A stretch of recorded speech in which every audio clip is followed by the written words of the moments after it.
No, I come to you live from the East Coast every day, the coast with the most. My name is Mike Poworski, and I shall be your co host for today's program. Thank you for joining us here on the Rundown.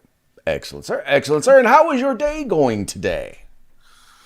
Oh, I've been occasionally listening to the oral arguments with the Supreme Court. I don't want to give any opinion on that today because I have not had a chance to listen through. So tonight, for several hours, I'm just going to be sitting there with the earbuds in and be like, "Leave me alone, leave me alone, leave me alone," because I'll wait until it's over before they repost it. And by the way, what kind of nerds are we? With, oh, I can't wait till they repost the Supreme Court arguments for the day. Yeah, who'd have thought we'd been saying that as kids, right? Well, they so often say sorry. They so seldom take up Second Amendment cases that you want to hear these arguments because a lot of what we may see in an opinion is going to take place in these arguments, and Yes. this opinion is going to play a role in a fundamental right, something that's very important to you and I. So, yeah, I'm feeling kind of nerdy about it, but nonetheless, I still want to fully take it in. I have my thoughts on some of the things that I heard today, but I also know that without doing a little bit of homework, I don't want to. I don't want to comment uneducated on it. Yep, absolutely, absolutely. So what we may do is, just hold off today. In fact, I think we'll definitely hold off today. We'll listen tonight, and that'll actually make some really good conversation with our guests tomorrow as well. Yes. Special guest. You guys will definitely enjoy the conversation tomorrow. But I'll bet you'll enjoy the conversation today because we've got. Well, actually, we've got some really great news, interesting news, and unfortunately for Mikey, we have some very sad news. Oh, but I don't like sad news. You don't like sad news? No sad news. You were the Sad one who, before the show, puppy. spent like 40 minutes lamenting today. Like, wait, how many It's how a many how many very days, it's Mike? today's a letdown. It's a day that is it's like waking up after a great like celebration party, like after going to a graduation or something like that. You wake up the Mhm. next day and you realize the status has changed. Everything's different now. Well, today everything's different. It's sad. It's sad. So I think you got a picture there, Craig. And why is that, Mike? Yeah, let's see that picture. I'm going to explain to everybody from the picture. People ask me what I do in the winter when there's no baseball. I'll tell you what I do. I stare out the window and I wait for spring. That's Rogers Hornsby, original Hall of Fame class of the St. Louis Cardinals. Um, yes, Craig. Braves won last night. Congratulations to the Braves. It's good to see the cheating Astros go down. Finally a little bit of justice for them. So the Braves played a great game yesterday, and of course, like we said, storybook, kind of stuff going on with them. Being told they can't play, they can't have the All Star game in their town, and they just decide, screw it, we're going to win the whole freaking thing, and that's exactly what they did. Came back and won it, and won, 11 games. They won 11 postseason games to win that World Series after taking over the division. After being in third and fourth place. So They good for had them. they Great had for them. 20 fewer wins than either the Giants or the Dodgers Yeah. going into the playoffs. Now let's say this. Listen, the National League East, which is the Braves division, played a really poor year. The Braves won that division, though. They won it. They played better than 500 baseball. Now the Giants and the Dodgers, Craig, that's unfair. Nobody's won over 108 games, since 2001. Mhm. It's really a feat to see that. That's the what do we got? The Mariners. Let's see. Here we go. Brains. Mariners 111 games in Mhm. 2001, and in the American League and in the Mhm. National League, it would have been the New York Mets with 108 games in 1986. So, But let us not forget now. So we have woke San Francisco yep, and woke Los Angeles, yep, both yeah. lost. That's right. That's right. They went woke, so they got And broke. by the way, they're not the only wokesters that wound up eventually losing out. Yeah, yeah, Let's yeah. get into yesterday's election takeaways, shall There we? we go. There we go. As you know, one of the big races that was taking place was the election there in the state of Virginia. You had Mr. Youngkin, a Yep. Republican, running against Mr. McAuliffe, a Democrat. Now, keep in mind, Virginia, largely because of people moving out of Washington, D.C., and a lot of the politicos, the Beltway politicos who won't live in D.C., because it's the hood, but they move to Virginia so they can have their big, nice, expensive houses. Well, they have been taking over, slowly but surely taking over Virginia, but looks like they are now going to have a Republican governor. And that's in no small part because, Terry McAuliffe is a slimeball, Yeah. former Clintonite, former governor of Virginia, who basically said that kids or the parents have absolutely or should not have any say in what their children are taught in school, which pretty much became a clarion call for the Democratic Party, and in the end would spell their demise there in Virginia. So let's talk about that particular event first. What do you think about that one? You know, it's obviously it's great to see the Republican come in. Terry McAuliffe made it known ahead of time that his first thing on his agenda was an assault weapon ban. That this was going to be, the takeover, the comeback. Now remember, there's already a Democrat in power there in Virginia because Virginia only has. Remember, we've said this before. They have a one-term term limit for governor. So McAuliffe was governor previously, so it's almost like they just take turns doing it every other term.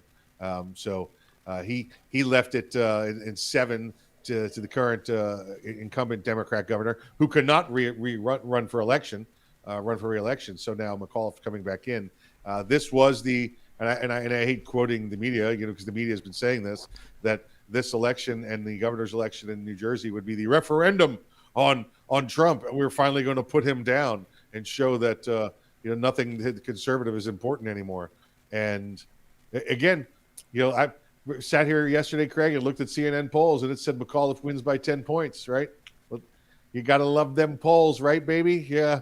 Every time I see a poll, I know the one thing about that poll is it's not true. Well, there's a couple of things that are behind that as well. Number one, a lot of conservatives are just not going to tell you or tell some stranger over the phone that who they're going to vote for, largely because they don't want to get canceled, which the left is actually very good at doing. They're very good at canceling people who don't support their particular candidates. But the other thing I think to be wary of in this particular case, by the way, for those of you who don't know, the governor's race in New Jersey is actually right now in a dead heat. As far as I know right now, they have not decided who the governor of New Jersey is. Now, anyone who knows New Jersey is a very blue state. Now, I think there are a lot of probably purplish voters there, but it's a blue state. And the very fact that Governor Murphy, who is one of the most anti-gun, anti-Second Amendment governors in the country, is in danger of losing his seat in a place like New Jersey, one has to be incredibly excited and realize that the issue right now is about a lot more than just what's going on in New Jersey, but the fact that there is a national referendum on Democrats and on their policies. And whether it's their economic policies, whether it's their criminal justice policies, whether it's their education policies, Democrats tend to be losing right and left. And this could very well be, if they don't turn it around, this very well could be the first flash of a dumpster fire in the 2022 election. I'd say, Craig, that New Jersey is actually a swing state. It's like a Pennsylvania. It's like a Virginia. It's like a North Carolina. It is one of those states that sits with a lot of Republicans in it. Now, this is unlike what we'll see in out west, but on the East Coast, these are the city clearly controlled, the major city clearly controlled by the liberals and the Democrats, and the entire rest of the state. And New Jersey is like this. The entire rest of the state is red. The urban, the more rural areas, not the urban areas that the liberals control. So it's a matter of who won the get out to right vote. Who won the go vote portion of this election. So. And this is it. Like we said, if you see more Republicans come out and vote from the south of New Jersey, then you saw the Democrats, up in the north. That's what this was. This was we're tired of what's already gone on in the first year of the Biden administration, not even the first 2 years. Because remember, folks, we're not even at the midterms yet. We've just got a couple of locations that are on that odd year rather than on the even. So this is a big deal. And again, like Craig said, depending on where you look, it's not being called yet. Now, Craig, my prediction for New Jersey, because New Jersey is dirty Northeast politics, is that they're going to find 20, 30,000 absentee ballots that they forgot to count somewhere. Hey, look what I found over here. It's all going to be for Murphy and not Citarelli. Hey, Hugh Hewitt wrote a book. It's called "If it's not close, they can't cheat," and that's basically the Democrats' game plan. If it's close, if we allow it to be close, they will find a way. They will find a way to cheat, and then they'll lie about cheating. That was the Dade and Broward County policy in Florida forever and ever, and that's when Governor DeSantis came in and fired one and relieved one and forced the other to resign. Said, "Right, listen, here's the deal: you either resign or I'm going to resign you." So right. He forced two out of office. Yeah, and I'll put it to you this way. It's going to be very interesting. Once again, the fact that it is as close as it is makes a difference. GOTV, get out the vote, is a big deal. And the problem right now is Democrats are watching their policies fail everywhere. And the worst part is that the one policy that I think is hurting them the most is this, critical race theory. You parents shouldn't have any say in what your kids are learning, because they don't understand that, liberal parents, conservative parents, the fact is parents believe that they have a right to make decisions for their children. When you start telling them that they can't or that they don't have any right to, you're going to piss some people off. You start messing with people's kids, and all of a sudden party politics goes out the window with a lot of folks. Now, some of the folks, the folks who've completely 100% sold out, yeah, you're never going to get them. But those middle of the road voters who believe in, the fact that they have a say over their kids, they're not buying it.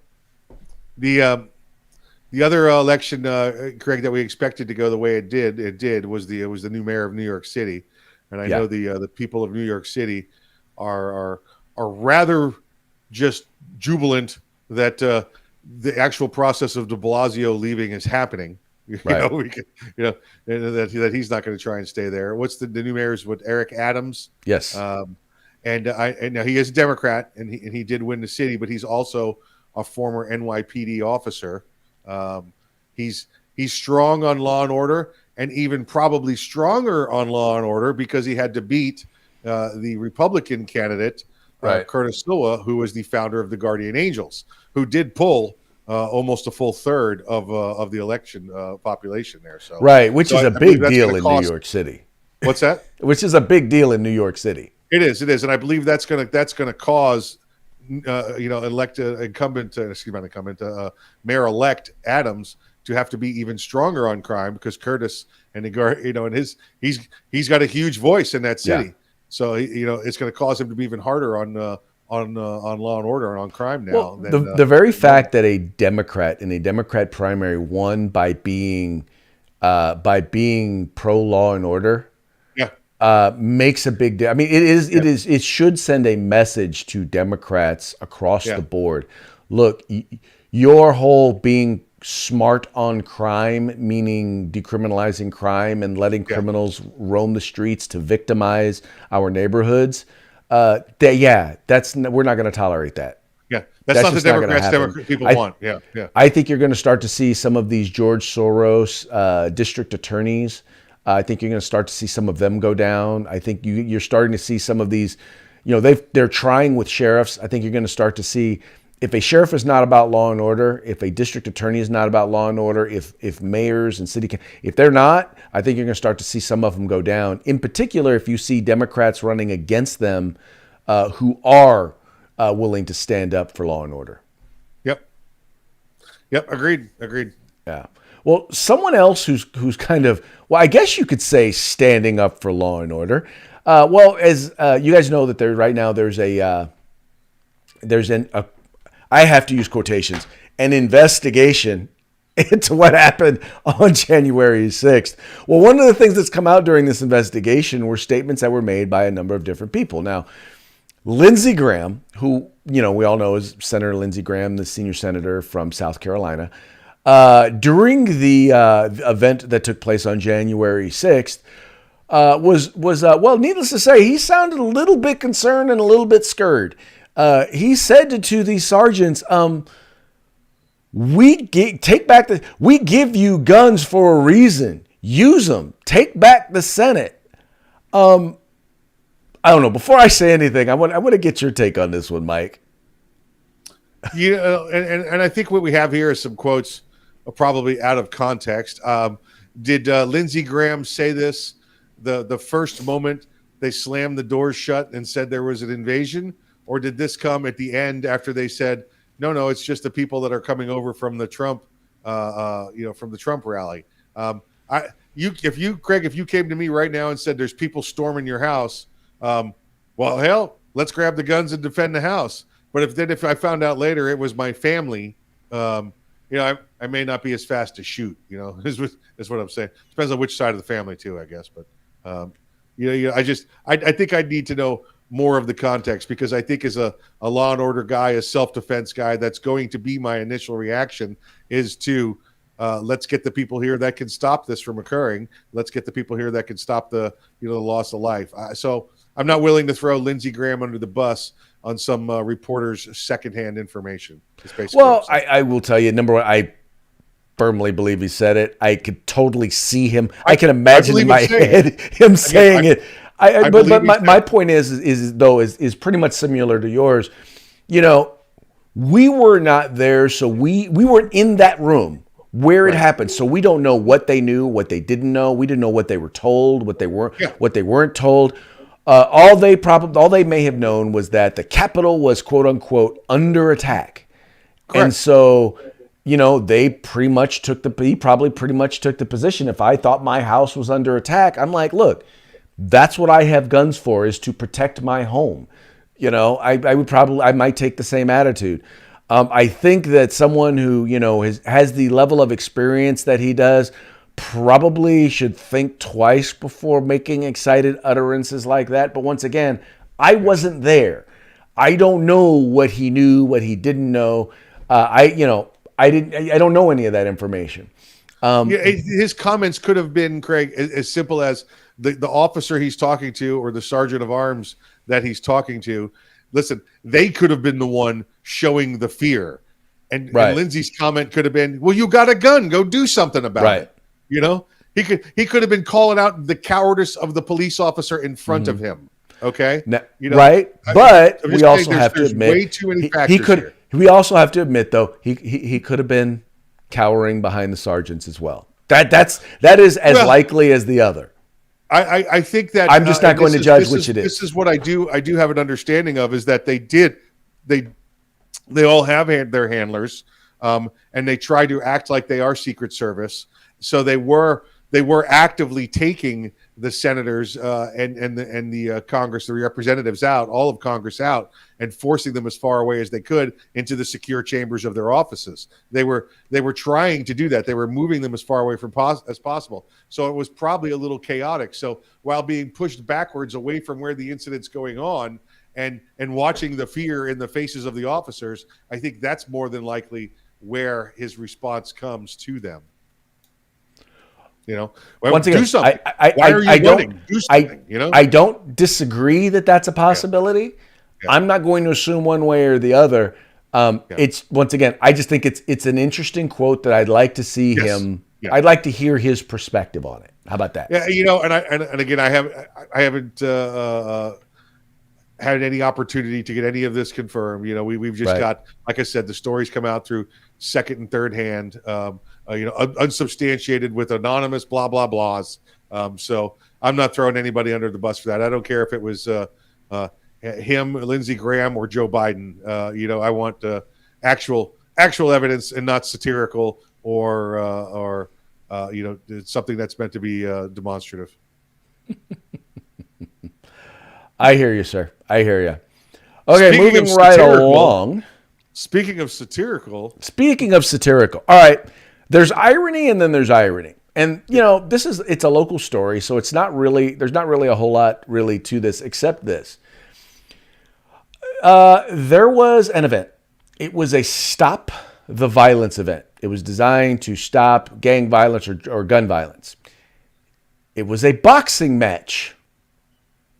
All right, so this is a boxing match that was a Stop the Violence boxing match where an individual showed up, shot and killed one person, and injured 4 more. Now, I'm just trying to imagine this. Now, I don't want to say I participate.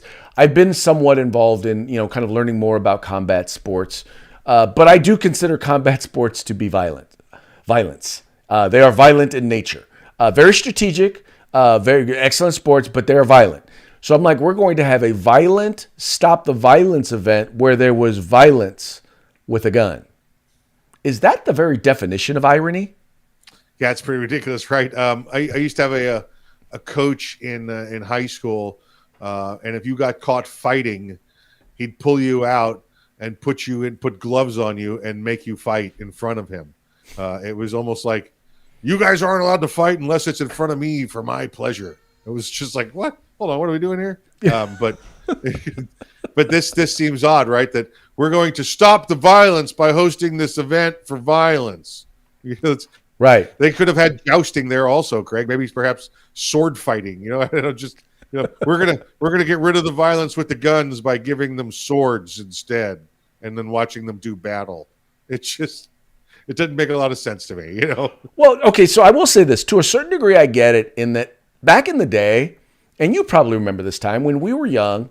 You got a beef with somebody, you knuckle up, you go to blows, and the best man wins, and you move on.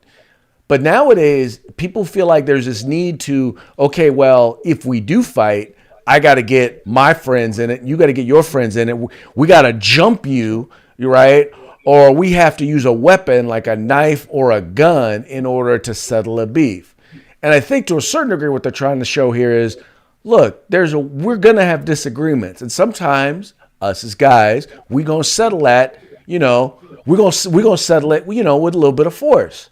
Well, why not do it in a structured manner, in a way in which we used to do it, where the worst case scenario, you walked away with a fat lip or a swollen eye, as opposed to people walking away dead. Unfortunately, this one in this particular case, they didn't know how to. They didn't know where to stop. Yeah, exactly. And listen, I want to be clear too. I know. Craig's talking about, two guys with a beef. Okay, he's not talking about bullying. He's not talking about the jackwagon coming after the 80-pound freshman for his lunch money. That's not it. You see that happen, and that's it. Then it's your job to stop that. Either go over there and then you confront the other bully, or something else. You don't let victims be victims. That's just not how honor and integrity work. So completely. So I know there's a big deal with bullying out there. I just want people to be clear that you're not referring to that. No, I most definitely am not. You're referring to me and you getting a beef one day over some girl. Well, it's time to go settle it. Well, I'll tell you right now, when I was a kid, I was a relatively small kid, and I hated bullies. So I was always getting in fights. And I will tell you right now, I didn't lose. Well, first of all, not because I was the best fighter in the world. I picked my battles wisely, and I did whatever I had to do to not get beat up. Did you fling poo? Did you ever fling poo? Huh? Did you ever fling poo? No, I did not fling poo. Well, you said you did. Although if that had been an acceptable method, I probably would have flanged some poo. If there had been some sort of mixed, if there had been a need. Right? If there had been some sort of mixed martial poo flinging back then, you would have done it. Hey, let me tell you right now. Look, the poo would have hit the fan. Let me tell you. Oh, just like that. The feces contacts the rotary oscillator. It's called a distraction. Yeah. Look how healthy I am. My attitude was always, look, if I'm in a fight, This is not for entertainment. This is not for sport or for pride. I'm trying not to get beat up. All right. I'm trying to get out of this. First of all, nobody gets out of a fight unscathed. Even if you win, you still are worse off than when you went into that fight. That's it. Listen, if you want to see a fight for entertainment, come to the football game on Friday or the wrestling match on Thursday. Right. This is about me trying to get out of here, in one piece. Exactly right. Yeah. But yeah, no, I am anti-bully. I hate bullies, which is probably why I have such a strong attitude towards so many people in politics, because I hate political bullies. That's right. If there is a place where bullying still seems to be a thing and seems to be completely and utterly appropriate and okay, it's in politics. I think you should in politics. You should be able to turn to the crowd and get a rule. It was that, like you would when you're in baseball, when you want to find out from the first or third plate umpire, was that a strike? Did the guy miss the call? And you should be able to turn and go, was that bullying? Was that bullying? Good. And then you get to punch the guy. You get to, it was bullying, so I get to punch him in the face. Right. You know what they're going to say? Yeah, that was bullying. Look. Are you not entertained? Yep. Go on, lift your chin, tilt it a little. Exactamundo. Yeah, back in the good old days, back in the good old days when you could use very basic words to describe something as an insult, like the word retarded. Mike, you want to share? You know what? I'm gonna let you share this particular story with the folks. Okay, more NASCAR. We're getting a lot of good stories out of NASCAR this year. I know a ton of them. NASCAR it's the gift that keeps giving, right? We have Kyle Busch was in a race down there, and I forget the driver that cut him off towards the last couple of laps. But he said, over the radio, and you could listen to the radio broadcast coming from the cars between the drivers and the crew chiefs, and he said something along the lines of, "What the hell's he doing? That's freaking retarded." Oh boy. He said retarded. Now, Kyle Busch has got to go to in the off season to sensitivity training because he said the word retarded, because evidently the word retarded, Craig, is now a trigger word that sets off people that think they are, sticking up for people that have a mental handicap or a physical handicap. And I don't get where the word retarded is like that. You know what? In airplanes and aircraft, Craig, we use retarded every day. Mm-hmm. Every day, because I can either forward the engine or retard the engine. It's right there on the dash, written on the cockpit wall. Forward retard. So, well, the fact is that it triggers people who are retarded. It is. It really does. The whole story is freaking retarded, if you ask my opinion. I will tell you, I got into an argument with somebody because I one time I called them retarded. And somebody got really angry with me because they're like, well, you can't use that word and refer to people as retarded because it's this, that, and the other, and it's demeaning to people who have intellectual handicaps. I said, no. I said, no. You're confusing yourself. See, you are confusing people who have serious, whether it's mental health challenges or intellectual challenges, handicaps, with your retarded ass. That's it. Yeah. Because you are retarded, right? Yeah. In other words, you are not just stupid, but you are willfully stupid. Yeah. You are stupid by choice, right? When I say retarded, that's what I mean. Somebody who clearly should know better, but still continues to do stupid stuff, right? You ever been to the park? And I know this probably happens a lot out there in California. You ever been to the park and you see that person walking a dog and it's on a leash, except that leash is one of those like solid leashes, and on the end of it there's a harness, and it's a solid harness, and there's no dog in it. It's just a fake leash and a fake harness that looks like you're walking an invisible dog. You ever seen those? I have seen those. I've never seen one like in public. Yes. Okay. Yeah. Well, okay. Yes. Retarded. That's freaking retarded. Okay. All right. Yes. That's at times it's appropriate. That's just retarded kind of nonsense. Stop it. Knock it off.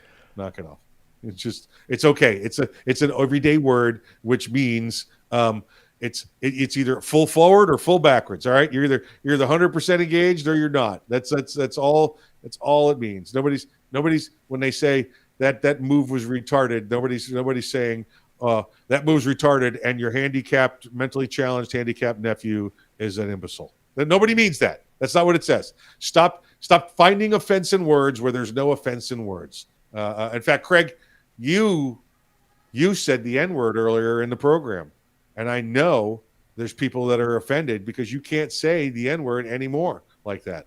Oh, you're referring to nerd. Yes, it's exactly the word I'm referring to. I was like, okay, which N-word? Yep. Well, but it's, first of all, people have to understand something. And I'm like this, especially when it comes to senior citizens. I'm like, my mother used to say some things and used to say it in a way that I'm like, I used to think to myself, yeah, you can't say that. And by the way, my mother passed away a while ago. So this was before we were full woke. I mean, this was before, George Floyd. So this is, but I used to always say, Mom, you can't say that. But I also had to realize that she grew up in a generation where that was just, that's what you said, and that's how you said it. You didn't mean anything by it. You didn't mean anything negative, but that's the language that you grew up on. And I'm sorry, but we're talking about a NASCAR driver here. You can't expect that all of a sudden he's going to stop using the word retard, which he's probably used at least once a week for most of his life. Oh, I listen. I probably say it every other sentence in my brain when I look at people. But that's just because I'm kind of retarded too. So I will tell you this, and this is how you know. So you try and take I've taught in public schools, right? And I'll have some kids who they'll be in class. And I remember when we were kids, man, we used to have the off switch for the curse words. They don't have it anymore. No. And you would have kids who would be dropping. Every other word was an N-bomb. Yeah. Every other word was an N-bomb. And to watch them try and not use it was highly entertaining. Yeah. But yeah, it's just like sometimes once you use something, use a term and a terminology that is wholly acceptable and has been wholly acceptable, it's not just going to stop. So you know what? You got to kind of be like, oh, so in this case, they're going to send him to sensitivity training.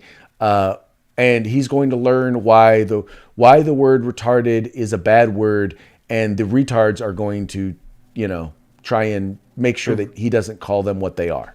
Greg, that reminds me of the Tracy Morgan skit talking about Paula Deen. Did you see that? Oh yeah. He's like, she wanted to say she was 18 when the Civil Rights Act was passed. He's like, she had 18 years of using the N-word for free. She'd be using it for free. Right. She had 18 years for free. I mean, she's like, you got to slowly back off of that. Maybe you only use it 10 times. But that's the truth. Yeah, it is, right? Because that's human nature. And we're at a point now where we want to deny what human nature is. Yeah. All right. Exactly right. On that note, we actually have speaking of human we nature, actually have a couple of parting shots today. Some of you may have heard the rumor, and I'm willing to say that as far as I know, it was a rumor that, while visiting the Vatican, the president may have shat himself. Now, I listen, I have some government folks, some government friends. I have one step above rumor that it did happen. Well, we actually have confirmation. He admitted to it. We did. Yeah. We admitted to it, and here's the video as part of our parting shot. Did you poop your diaper? Yes, I did. A little or a lot? A lot. Is there a crisis at the corner, sir?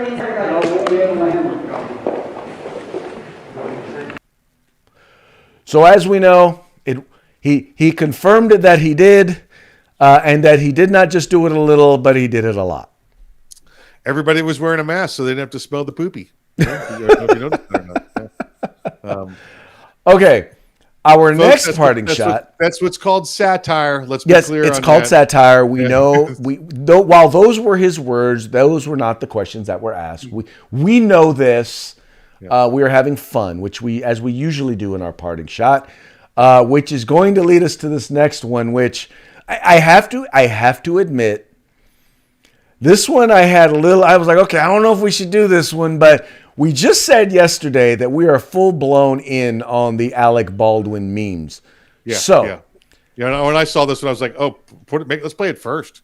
Having said that, this shot. one is also, once again, wholly appropriate. Yeah. Director of Photography, Alec Baldwin. Why would the NRA do this? Now, if you don't understand or don't get the story, then your head has been buried in the sand for the last weekend. I don't know what to tell you. I'm not going to explain it to you. But once again, wholly appropriate. It'll be very interesting to see what happens. What Alec Baldwin has to say about gun rights and the Second Amendment and groups like NRA who teach safety. It'll be real interesting to see what he has to say after this, after what happened. And listen, even just looking at that meme real quick, and listen, apologies. We didn't make it, but apologies to Eric Andre. He's a good comedian himself. But what you saw there is anti-gun logic. All right, that's what you have. All right, if the NRA did not exist or did not fight us, we could get rid of guns. And if we got rid of guns, nobody would get shot. And as an example, here I am shooting someone. Way to go, NRA. That's pretty much what he's saying. What they're saying. Yeah. They're blaming the NRA because gun guns exist. And first of all, the NRA didn't invent guns. Number two, the NRA is not responsible for people who use guns to shoot people. How about not letting criminals out on the street? How about that? Yeah. Well, there you go. Just saying. There you go. All right. Well, hey, it's about that time, Mikey. We're running a little over. Let's how about a quick shout out to our sponsors? A Guerrilla Machining, a Grid Defense, and the California Republican Assembly. Shout out. Visit them. Check out their links. It's in the description of this video. Also, make sure like, share, and subscribe. Let folks know about The Rundown is the place for 2A news and conservative views. We will talk to you tomorrow on Thirsty Thursday. Woo, woo. Way to go, Braves.